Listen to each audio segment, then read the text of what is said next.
Hey everybody, welcome to my booth. I'm Jay, and today's sample is from Pouria. It's yet another non-English speaking sample. I'm loving it. And this one we're going to focus a bit on just dialing up the audio quality of what sounds a bit like a beginner's setup, or there's a lot of things that we can do really easily that'll really improve the audio quality. So if you're just starting out and you want to amplify your audio quality really quickly without a ton of work, stick around because this will be really helpful for you, I hope. And then as always, if you'd like me to review audio of yours just like this, there's a form in the description. Check it out, send me something, and we'll do one of these for you ASAP. With that said, let's take a listen to what we're working with here. سلام، من پوریا عبدیپور هستم. تو این اپیزود میخوایم راجع به مسیح معادن زغال سنگ. Okay, pausing really quickly because you've done something really, really helpful for me and us to really focus on and improve your audio. You've got this wonderful section of silence and room tone mostly here at the beginning. Here's you clicking the record and then a big breath in, which makes sense.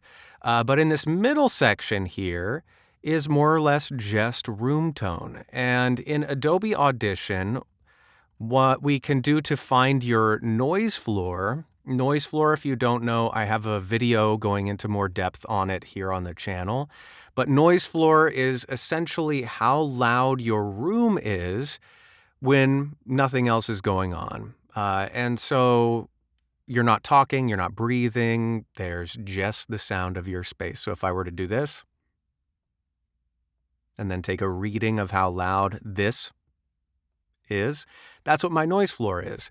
So in Adobe Audition, if we click this caret up at the top here, we can go down to loudness, and it'll open this window here called Amplitude and Statistics. I can go down to this button after I've selected the room tone in my recording, scan selection, and it punches out a bunch of data for me. The one that's important for us to look at here is total RMS amplitude. That'll give us the average loudness of whatever section we've selected.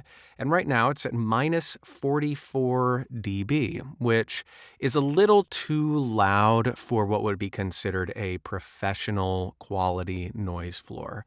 So how can we help you out and lower your noise floor and make it closer to what you would want as a professional? The first thing that we can do is add an EQ. So here on Adobe Audition, I'll click this caret and click on this EQ. All of these do more or less the same thing in different ways. I've got other videos here on the channel going into more concerted depth on what an EQ is and how to use it properly, but we'll give you a quick rundown right now. So if we look at this spectral view at the bottom of this recording, if you don't know what this is, essentially from left to right is your recording. If I click play, سلام، من پوریا. The play head goes along, and so left to right is time. And then bottom to top is the frequency of sound. Low frequencies are towards the bottom. High frequencies are towards the top. You can think of it as a piano keyboard. Low frequency sounds are the lower keys. High frequency sounds are the higher keys. So the piano keyboard will go low, do, do, do, do, do, do, do, do, do, low to high, bottom to top. And then the brightness of things determines how loud it is. The brighter a section is, or a frequency might be, the louder that's going to be. And then the darker it is, the quieter it is. An EQ helps us address these frequencies in much the same way. So if I pull these things up and resize, an EQ, low frequency sounds are down here at the bottom of this graph. High frequency sounds are up here on the higher part. Same thing, piano keyboard, low do do do do do do do ding.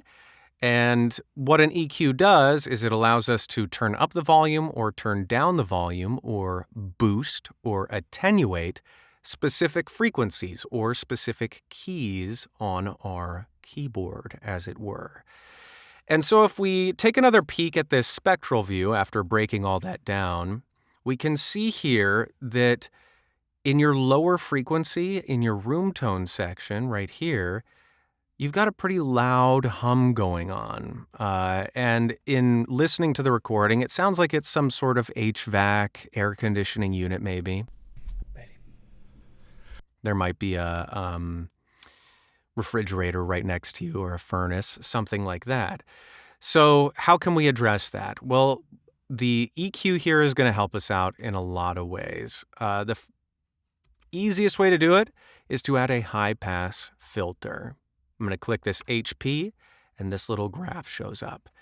What this graph does and why it's called a high-pass filter is anything higher than this curve, all of the piano keys that are higher than it or above it are allowed to pass through into our final recording, whereas anything below it, down here, is going to be cut out of our recording. So for us, what we can do is set this at around 70, let's try 90 hertz to begin with, and we'll see what happens. So if I click apply to your whole recording, pay attention to these bright yellow-orange bands at the bottom and see what happens to them. Boom. It's basically gone. Now, does that mean that your noise floor is going to be where we want it? Maybe, maybe not. But if we take a listen, it's significantly quieter. So let's go back to this analysis tool. We'll highlight this same section here, scan selection, and already our total RMS amplitude is lowered to minus 62.11 dB, whereas before it was at minus 42. So that's going to help you out a lot simply by adding that high-pass filter to your recordings. Beyond that, if we take a listen to your audio quality overall, let's pull this back down. سلام، من پوریا عبدیپور هستم. تو این اپیزود میخوایم راجع به مسیح معادن زغال سنگ، نقاش کوچولوی جذاب و پدیده متبحر دنیای نقاشی به نام ونسان ون گوگ صحبت کنیم. Honestly, your audio quality sounds pretty solid to me. It doesn't sound like you have a lot of reflections. Your mic sounds pretty good in general. So all in all, I think that the biggest thing for you will be adding that little bit of EQ just to tune up your audio. That, and if you're going to send samples like this or auditions out, just make sure that you're cleaning up the little things, like at the end here. These sounds and the clicks.